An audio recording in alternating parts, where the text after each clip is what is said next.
All right, so welcome everybody, and we are here in part 3 of the Great Depression and the New Deal. So getting a little bit more information about this time period. Quick reminder, we are once again still trying to answer these two big questions. One, how does the relationship between the government and the people change? And why didn't all the legislation of the New Deal work? So today we are looking at the actions and the effectiveness of the U.S. government, and then next we'll look at the New Deal programs. So pretty big change comes in 1932 as the race for the presidency heats up, and Franklin Delano Roosevelt, better known by his acronym FDR, was running against President Hoover. And this was an election of pretty different candidates, very different ideas and plans about how to deal with the Depression.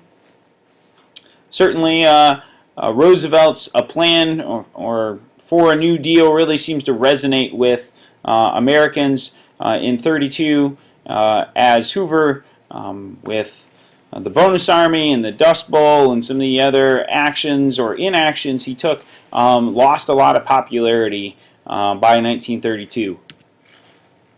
And that's pretty apparent in kind of the landslide victory that Hoover gets. We get 472 electoral votes versus Hoover's 59, and that's pretty significant. And this is what's seen as a mandate, is kind of a term when people really see that there's a significant change that the American public has kind of supported through their votes, a pretty big change in policy, and that's what FDR is going to bring. So in March 4th, 33, he gives his famous inaugural speech and his famous quote, "The only thing we have to fear is fear itself." In a time period when a lot of Americans experienced a lot of fear from what happened and might happen to them during the Great Depression, a time unlike any others that Americans have experienced thus far. So we'll see, this is a excerpt of his inaugural address, and there we see that famous quote, right? I'd encourage you to pause now and read this slide. And hopefully you can move on to the next one. And this is just an excerpt of his speech, but certainly puts forth the idea that the government is going to be active and that, that things are going to change. His kind of message is positive and inspires a lot of hope for Americans, and FDR quickly gathers economic experts, otherwise known as the Brain Trust, on how to fight the Depression.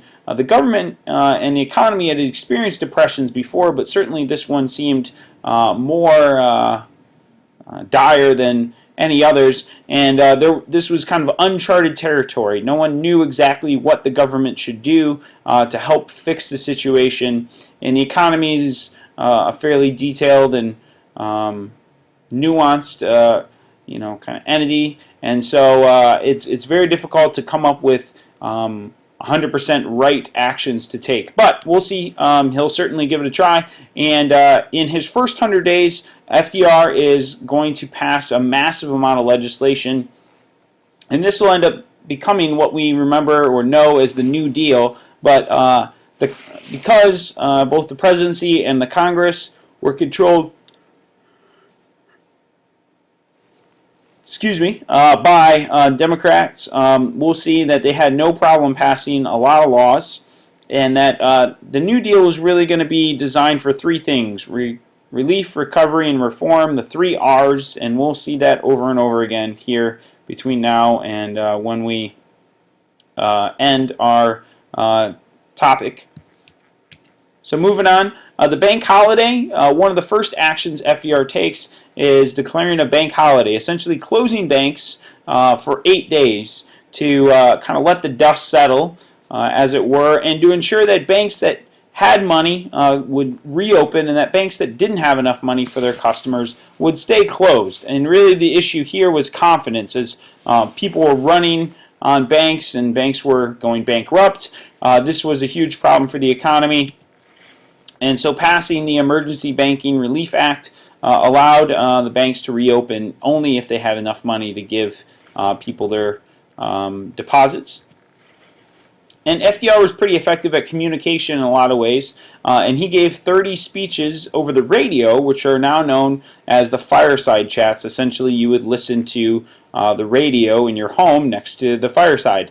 This was kind of a new way presidents used to communicate. Now presidents give a yearly or a weekly speech every Saturday morning or via radio. But this was new, and FDR certainly had kind of a voice and a personality that lent itself well to explaining to Americans in everyday language what the government was doing to try to make their lives better. So here's an example of that banking holiday speech. Obviously, you got to explain to people why you're shutting down their bank and why you can't get your money. So once again, if you paused and read this, it would be good. Additionally, here's kind of a continuation of his speech, really in simple terms that everybody could understand. And it continues, and on to the last slide. We'll see that this was a really powerful tool because during the 1920s, one common household item that a lot of Americans owned was the radio. So it made sense to speak to people using that medium.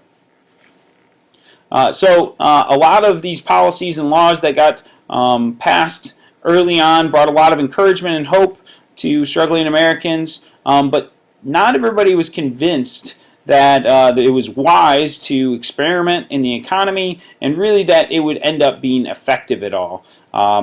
So certainly FDR, even from the beginning, had his critics, but really this gets into a modern situation where people today still debate FDR and his policies of the New Deal, and really gets to some basic questions. How do we care for poor people? How much should the government be in our lives, and how much freedom should we be given from the government? How does the government help but not hurt our liberty and our freedom, especially our economic freedom and action? What do we do for poor people and people who are suffering, but how do we not give it all to them so that they get kind of a free ride? All these kind of resonate even still in modern situations. So we see two political cartoons up here. All right, the Dr. Roosevelt experimenting on his patient, but half the battle is confidence in your doctor, and there Uncle Sam's up, and I guess he's healed, right? And he's really got some confidence in Roosevelt. So we can see over here all the problems that the president is dealing with, and really the actions in the New Deal can be summed up here, right? 1, relief for the unemployed was kind of the first and most pressing goal. 2, plans for the economic recovery of the nation. And then 3, reforms to prevent another depression, which makes sense. And so we'll talk about all 3 of these in the Great Depression and the New Deal response here in our next couple videos. A quick review. 1, the election of 32 brings in FDR. A mandate is a kind of a change that the people express via their vote. The New Deal is this series of the 3 R's. Right? The 100 Days is the first series of laws and government policy that's passed. The banking holiday is the pause on the banks to make sure they have money. Fireside chats is a new way to communicate with the American people, and those 3 goals that kind of connect up here to the New Deal: relief, recovery, and reform. And hopefully you can define and work with those terms seen over here. That is it, guys. Please have a good one, and I will see you later.